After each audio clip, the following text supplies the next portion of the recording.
Cette vidéo vous est présentée par la boutique de Dicehall.com, les prix les plus bas sur vos jeux de société favoris.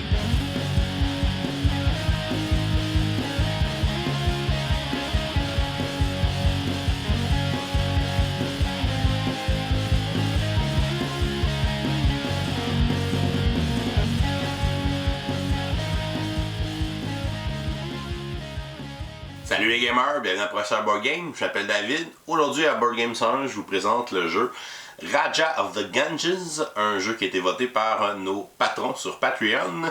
C'est un jeu de 2017 qui a été édité par Arrière Game et Hutch. Ça nous vient des auteurs Inca et Marcus Brand qui sont reconnus pour la série de jeux Exit. C'est un jeu pour 2 à 4 joueurs, les parties vont durer de 45 à 75 minutes. Dans Raja of the Ganges, on va tenter d'être le Raja le plus prestigieux en gagnant de la gloire et de l'argent.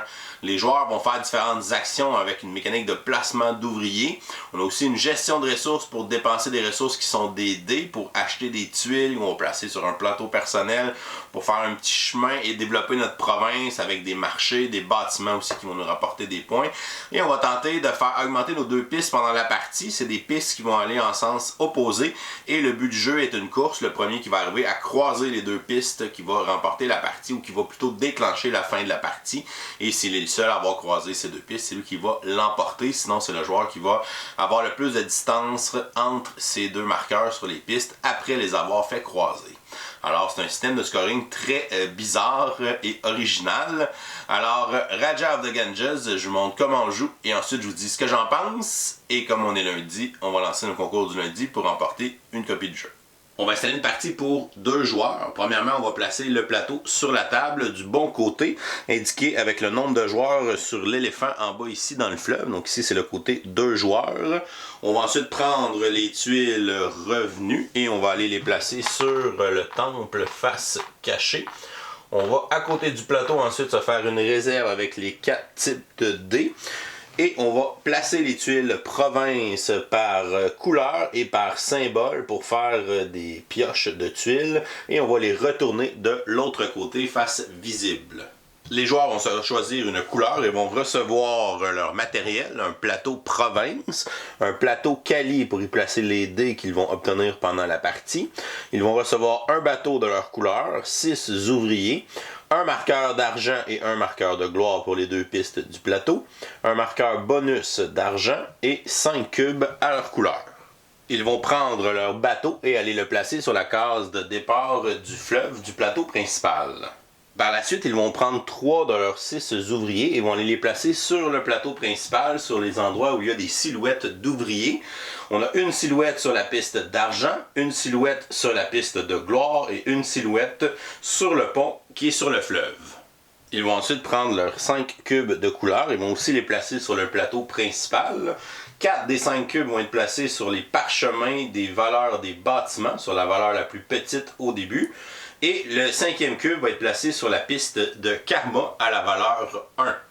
Ils vont placer leur marqueur de gloire à 0 sur la piste de gloire du plateau principal.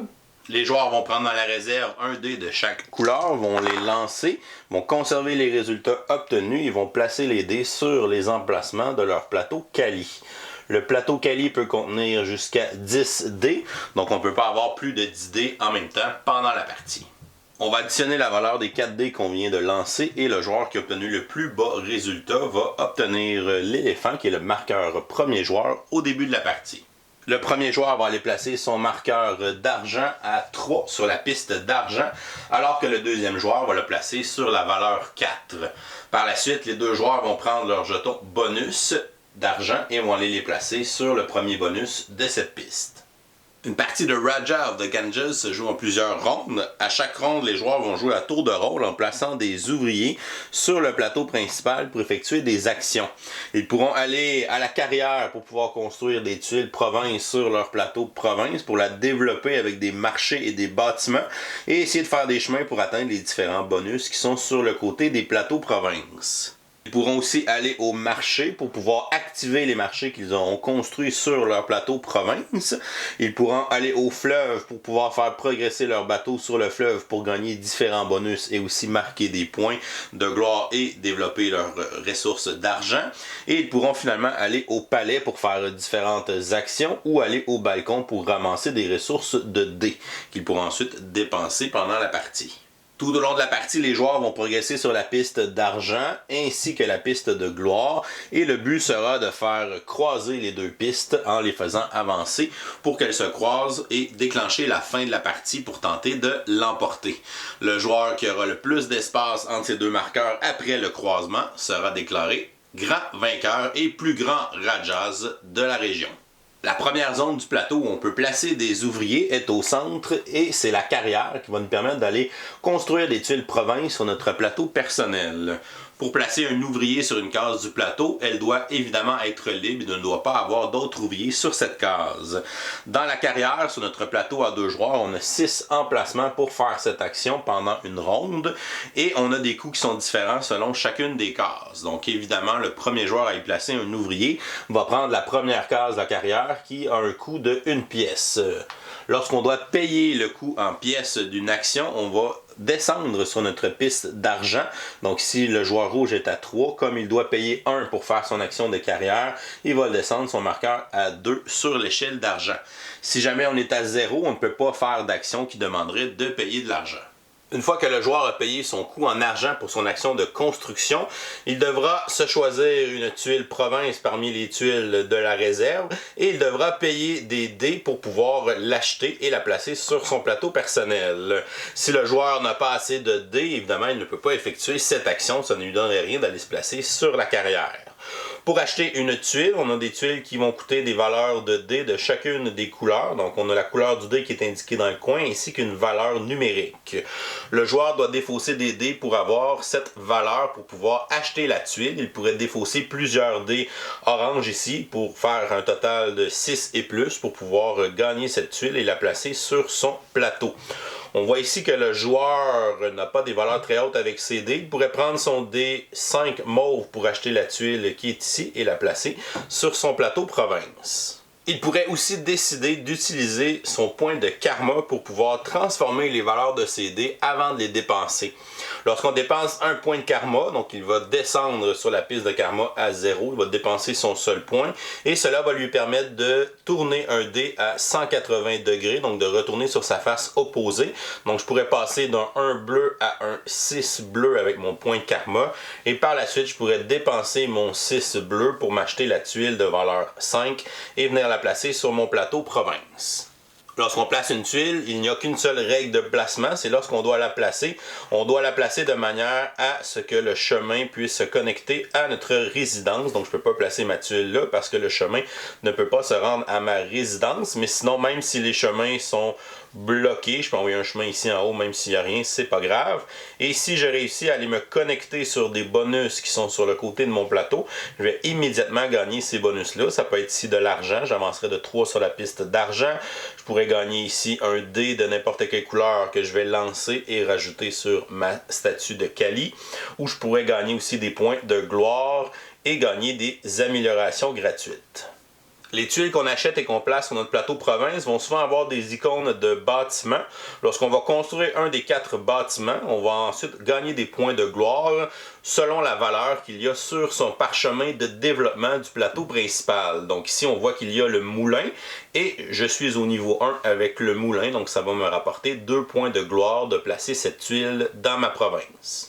Il y a aussi des tuiles avec des marchés, donc si je vais placer cette tuile-là au tour suivant, ici je vois que j'ai un marché d'épices et on voit que j'ai une valeur de 2 pièces, donc lorsqu'on place la tuile, on va gagner automatiquement 2 pièces, on va avancer de 2 sur la piste d'argent et les marchés vont me permettre de faire plus d'argent lorsqu'on va aller faire les actions marchés du plateau principal. Le deuxième emplacement pour placer des ouvriers est juste en dessous de la carrière. Ce sont les endroits pour le marché qui vont nous permettre de réactiver les marchés qu'on a construits sur notre plateau province pour refaire à nouveau de l'argent avec eux. Il y a deux sortes de cases action au marché. Premièrement, on a une case action pour chacune des marchandises. Donc ici, on a le thé, on a la soie et on a les épices. Donc si je place un ouvrier à cet endroit-là, je devrais dépenser un dé et la valeur du dé va me dire le nombre de marchés de cette sorte-là que je vais pouvoir activer de mon plateau province pour générer de l'argent. Par exemple, si je veux activer mes marchés d'épices, je vais placer mon ouvrier sur le marché d'épices. Je vais dépenser un 2, donc je vais pouvoir activer 2 marchés d'épices sur mon plateau province. J'en ai un ici qui vaut 2 d'argent et j'en ai un ici qui vaut 1 d'argent. Ça me fait donc un total de 3 pour cette action de marché. Je vais avancer de 3 sur la piste d'argent. On voit que je vais passer le jeton bonus qu'on avait marqué au début de la partie. On va gagner immédiatement ce bonus qui est d'avancer notre bateau de 1 sur le fleuve. Donc si on était sur la case de départ, je vais m'en aller sur la prochaine case et je vais gagner le bonus de la case qui est de prendre 2 dés dans la réserve. Donc je pourrais prendre n'importe quelle couleur. Je vais prendre ici 2 dés orange, je vais les lancer. Oh, double 6 et on va les placer sur notre plateau Kali. Par la suite, le bonus sera retourné de l'autre côté et on va l'avancer à la prochaine case bonus de la piste d'argent. On a le marqueur qui est là pour nous rappeler qu'on a déjà utilisé le bonus parce qu'il est possible évidemment de perdre de l'argent et de repasser sur la case de bonus. Mais si mon marqueur n'est plus là, je ne pourrai pas réclamer le bonus une deuxième fois. La deuxième case du marché, si j'avais choisi cette case-là à la place, ça me permet elle ne coûte rien et ça me permet d'aller activer 3 marchés qui sont de marchandises différentes. Donc j'aurais pu activer mon marché d'épices à 2 et mon marché de soie à 1.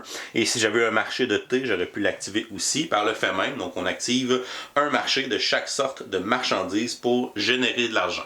Le troisième emplacement pour faire des actions avec nos ouvriers est le palais. Donc on a 6 actions ici qui sont au palais et on a des actions qui sont au balcon du palais où on peut placer nos ouvriers. Pour l'action ici sur le balcon, on va gagner 2 d'argent. On va avancer de 2 sur la piste d'argent et on peut relancer le nombre de dés qu'on veut de notre réserve personnelle, de notre plateau Kali. Les 4 emplacements juste à côté me permettent tout simplement de gagner un dé de la couleur qui est associée à la case et ensuite de le lancer et de le placer sur notre plateau Kali sur la valeur obtenue. Les 4 autres emplacements à côté me permettent de faire des échanges de dés. Donc ici, si je place mon ouvrier, je devrais payer un dé orange, peu importe sa valeur. Et ça va me donner 2 dés mauves que je vais lancer et placer sur mon plateau Kali. Ici, je peux échanger un dé bleu contre 2 dés orange, échanger un dé vert contre 2 dés bleus, échanger un dé mauve contre 2 dés verts. Pour les 6 actions principales du palais, elles ont toutes un coût en dés qui est de valeur différente, peu importe la couleur du dé. Donc si je dois payer un dé de valeur 1, un dé de valeur 2, un dé de valeur 3, 4, 5 et 6 pour faire ces différentes actions. Pour faire l'action du grand mongol, on va placer un ouvrier ici, on va dépenser un dé d'une valeur 1 spécifiquement, on ne peut pas dépenser une valeur supérieure, et on va gagner 2 points de gloire, on va donc avancer 2 sur la piste de gloire, et on va gagner le jeton éléphant à la fin de cette ronde-là, donc on sera premier joueur pour la prochaine ronde de jeu. Pour l'action de la danseuse, si je place mon ouvrier ici, je vais dépenser un dé de valeur 2 et on va gagner 2 dés de notre choix de la réserve qu'on va lancer et placer sur notre plateau Kali. Et en plus de ça, on va gagner une tuile revenu parmi celles qui sont cachées sur le temple. On va en prendre une, on va la révéler et on va gagner son bénéfice. Donc ici, ce serait 3 d'argent. On progresserait de 3 sur la piste d'argent. Et on va ensuite les mettre de côté. Et lorsque toutes les tuiles revenues seront utilisées, on va les rebrasser et les replacer sur le temple. Pour l'action du yogi, on va placer notre ouvrier, on va dépenser un dé de valeur 3. On va augmenter de 2 sur la piste de karma. On va monter notre cube de 2 sur la piste de karma. Et on va gagner un dé, peu importe sa couleur, qu'on va lancer et placer sur notre plateau Kali. Pour l'action du Raja Mansingh, on va placer notre ouvrier, on va payer un dé de valeur 4, on va gagner 3 d'argent et on va gagner une amélioration. Lorsqu'on gagne une amélioration, on va avancer un de nos cubes sur un des 4 parchemins de bâtiments. Donc les bâtiments vont nous donner plus de points de gloire lorsqu'on va les construire sur notre plateau province. Malheureusement, ce n'est pas rétroactif, c'est seulement les prochaines tuiles qui contiennent ce bâtiment-là qui vont pouvoir me rapporter la nouvelle valeur de points de gloire. Pour l'action du maître bâtisseur, on va placer notre ouvrier, payer un dé de valeur 5. Et cette action va nous permettre de remplacer une tuile de notre plateau province, de mettre une tuile par-dessus une autre tuile. Pour ce faire, ça doit être une tuile qui a une valeur supérieure et on va seulement payer la différence en valeur de dé pour pouvoir placer cette nouvelle tuile par-dessus. Une tuile peut seulement avoir une tuile par-dessus elle. On ne peut pas empiler plus de 2 tuiles les unes par-dessus les autres. En plaçant cette nouvelle tuile, on doit conserver les connexions avec la résidence du Raja sur le plateau province. Et finalement, on a l'action du portugais qui va nous coûter un dé de valeur 6 et qui va nous permettre d'avancer de 6 cases sur le fleuve avec notre bateau. On ne peut pas avancer de moins de cases que 6 lorsqu'on fait cette action-là. Donc si c'est notre joueur jaune qui avance de 6, on va toujours passer par-dessus les autres joueurs sur la piste de bateau. Donc ici, ça serait 1, 2, 3, 4, 5, 6 et il va s'arrêter sur la case de 4 d'argent. Il va donc avancer de 4, 2, 3, 4 et obtenir son bonus. Et il va encore avancer son bateau pour obtenir 2 dés de la réserve qu'il va lancer et placer sur son plateau Kali. Et son bonus sera retourné et placé sur la prochaine case de la piste d'argent. Si jamais un joueur a son bateau sur les dernières cases du fleuve et qu'il ne reste pas 6 points de déplacement, il ne peut pas aller activer l'action du portugais. Et finalement, les derniers endroits où on peut placer des ouvriers sont au fleuve pour aller avancer notre bateau sur la piste du fleuve et gagner des bonus. La première case ne coûte rien alors que les autres cases vont coûter de l'argent. Donc si je placerai mon ouvrier sur la première case, je n'ai pas de coût en argent et je dois par contre dépenser un dé, soit de valeur 1 pour avancer de 1 mon bateau, soit un dé de valeur 2 pour avancer de 1 ou 2 cases, ou un dé de valeur 3 pour avancer de 1, 2 ou 3 cases mon bateau sur le fleuve.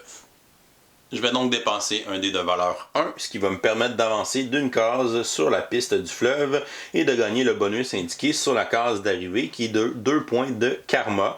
On va donc avancer de 2 sur la piste de karma. On a d'autres emplacements, comme on a vu tout à l'heure, qui peuvent donner des dés. On a des emplacements qui nous donnent de l'argent. On a des emplacements qui nous donnent de la gloire. On a des emplacements qui nous permettent d'activer n'importe quelle action du palais entre l'action 2 et 6 sur le palais en ne payant pas les dés. Et on a ici une action qui me permet de gagner des dés mauves selon notre degré sur l'échelle de karma. Donc si je suis à 2 sur l'échelle de karma, je gagnerai 2 dés mauves. Si je suis à 3 sur l'échelle de karma, je gagnerai 3 dés mauves, et etc. On a aussi des cases un peu plus loin qui nous donnent des améliorations aussi pour nos différentes pistes de bâtiment. Il y a une case ici qui nous permet de gagner 1 d'argent pour chaque marché qu'il y a sur notre plateau province. Et les cases finales ici me permettent d'activer 3 marchés différents sur mon plateau, comme l'action de marché de 3 marchés différents. Ici, on va gagner 1 point de gloire pour chaque amélioration qu'on a fait sur nos pistes de bâtiment.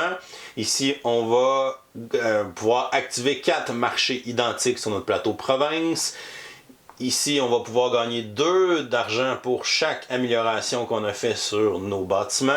Et ici, 5 marchés identiques qu'on peut activer. Et la dernière case, c'est la seule case, sauf la case de départ, où il peut y avoir plus d'un bateau.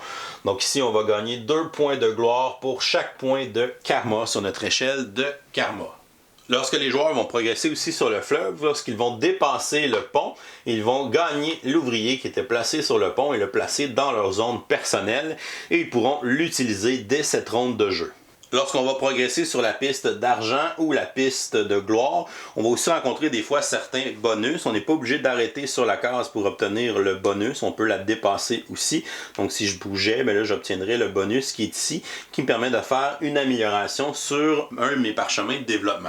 Lorsque le joueur va atteindre ou dépasser la case où il y a un ouvrier, il va aussi gagner l'ouvrier et le placer dans sa zone personnelle.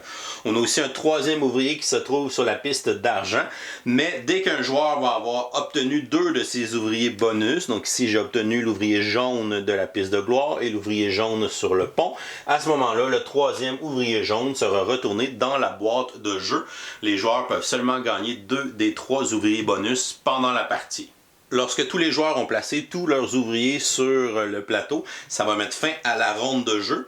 On va regarder si on change le premier joueur. Si jamais un joueur est allé faire l'action du grand mogol, l'action numéro 1 du palais, à ce moment-là, ce joueur va gagner l'éléphant. Si aucun joueur n'est allé chercher l'éléphant, à ce moment-là, on va le donner au prochain joueur. Donc le joueur jaune va devenir premier joueur pour la prochaine ronde de jeu. Les joueurs vont ensuite reprendre leurs ouvriers et les placer devant eux pour pouvoir commencer une nouvelle ronde de jeu avec le joueur jaune qui est maintenant premier joueur. Et la partie va se continuer, les joueurs vont continuer à faire progresser leurs deux pistes et lorsqu'ils vont faire croiser leurs deux jetons de leurs deux pistes, ça va déclencher la fin de la partie. À ce moment-là, si c'est le premier joueur qui déclenche la fin de la partie, les autres joueurs vont avoir une dernière action.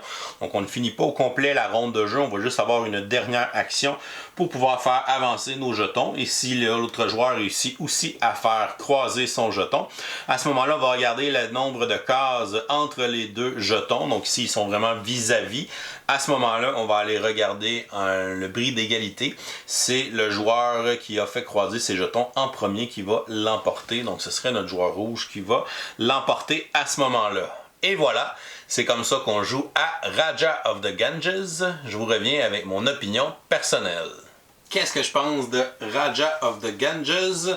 Premièrement, on va regarder les côtés positifs. On a vraiment du beau matériel dans la boîte, on a vraiment beaucoup de dés qui sont très très beaux.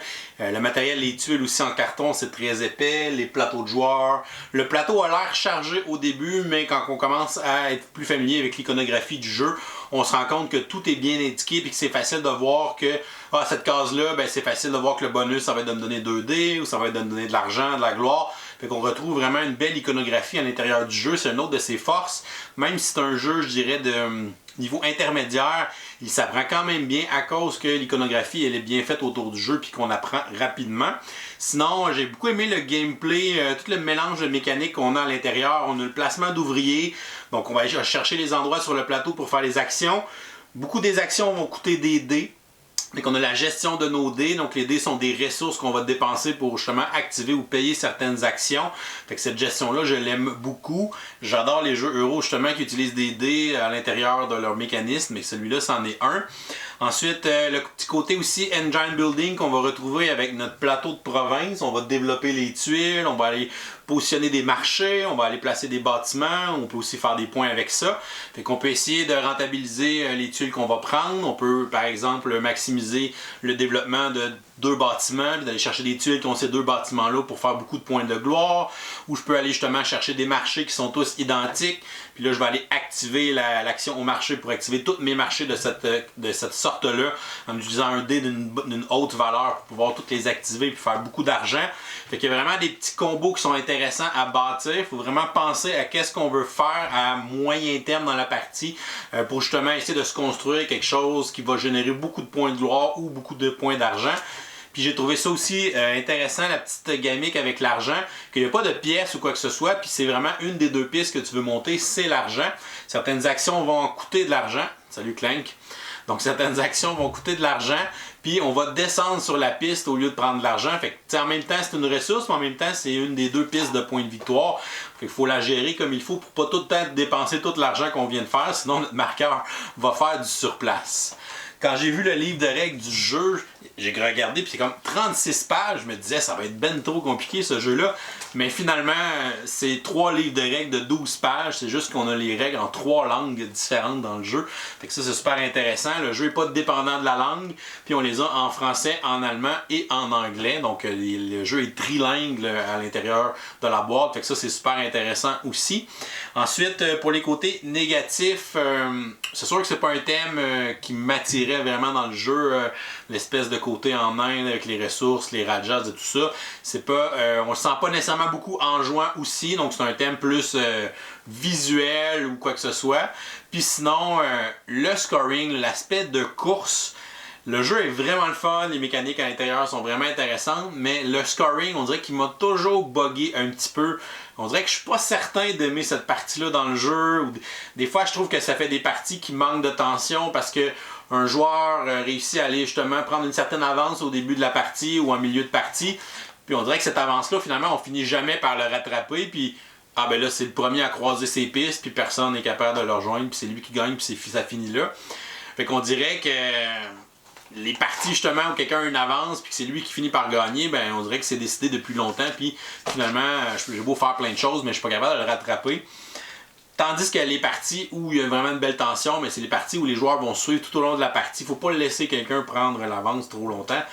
Parce que ça va nous faire mal à la fin de la partie, parce que c'est vraiment un aspect course. C'est vraiment le premier qui va croiser, qui a pas mal de chances de gagner. Les autres ont une seule action pour essayer de croiser puis de le rattraper. Fait que s'ils sont pas proches de lui, ben c'est sûr que c'est lui qui va gagner tout simplement. Fait que dans beaucoup de mes parties, c'est arrivé justement qu'un joueur prenait l'avance, puis finalement c'est lui qui gagnait. Fait que, je sais pas, cet aspect course-là, on dirait que je trouve ça moins bien comme finale dans le jeu, d'avoir ce système de scoring-là. C'est super original, mais on dirait que souvent, ça va faire des parties qui sont décidées longtemps d'avance, puis qu'on manque un peu de tension. Somme toute, Raja of the Ganges, un jeu qui a un gameplay quand même assez original, avec une gestion de placement d'ouvriers, gestion de ressources avec des dés, un petit plateau à développer, tout ça. Donc beaucoup de choses qui vont permettre de faire des combos super intéressants pendant la partie. J'ai donné une note de B. Pour moi, c'est un bon jeu. Donc pour tous ces aspects-là que je viens de nommer, que j'ai trouvé super intéressant, puis que j'adore y jouer à chaque fois que je refais une partie. On dirait qu'on veut essayer une nouvelle stratégie. On veut tester différentes choses, voir si ça fonctionne. On veut essayer de maximiser certaines actions. Fait que ce petit côté-là de gestion est vraiment intéressant. Et pour moi, ce qui me bug, pourquoi il n'est pas plus haut que ça, ben, c'est vraiment le scoring à la fin, l'aspect course, de croiser ces deux pistes, même si ça sort de l'ordinaire, même si on n'a pas vu ça souvent. Pour moi, c'est quelque chose qui accroche un petit peu, puis je suis pas sûr de bien aimer cette partie-là dans le jeu. Et voilà, c'est tout pour aujourd'hui. Oh, c'est vrai, on est lundi. Donc, on va lancer notre concours du lundi pour remporter une copie du jeu Raja of the Ganges. Avant de vous dire comment participer, on va annoncer le gagnant de la semaine dernière. On faisait tirer le jeu Caius 1303, la nouvelle édition de ce vieux classique. Et notre gagnante pour Caius est Laurence Hamel. Donc, félicitations Laurence. Tu peux nous écrire à professeurboardgame@gmail.com pour nous envoyer tes coordonnées, qu'on puisse t'envoyer ton jeu. Pour participer à cette semaine à notre concours du lundi, c'est très simple. Vous n'avez qu'à répondre à notre question du jour en commentaire YouTube sous la vidéo. La question du jour est la suivante. Quel est votre jeu de course favori? Donc, laissez-nous la réponse en commentaire pour participer cette semaine pour avoir une chance de remporter Raja of the Ganges. Le concours est ouvert à tous et ce jusqu'au dimanche 2 février prochain à midi heure de l'Est. Et si vous nous supportez sur Patreon pour 5$ et plus, vous avez une participation automatique au concours. Donc, si vous participez en commentaire, vous aurez une deuxième chance de pouvoir remporter une copie du jeu. Donc, bonne chance à tous pour ce nouveau concours. Si jamais vous n'êtes pas encore abonné à notre chaîne, vous pouvez cliquer notre petit bonhomme en bas de l'écran pour vous abonner. Sinon, vous pouvez nous suivre sur Facebook, Twitter ou Instagram à Professeur Board Game.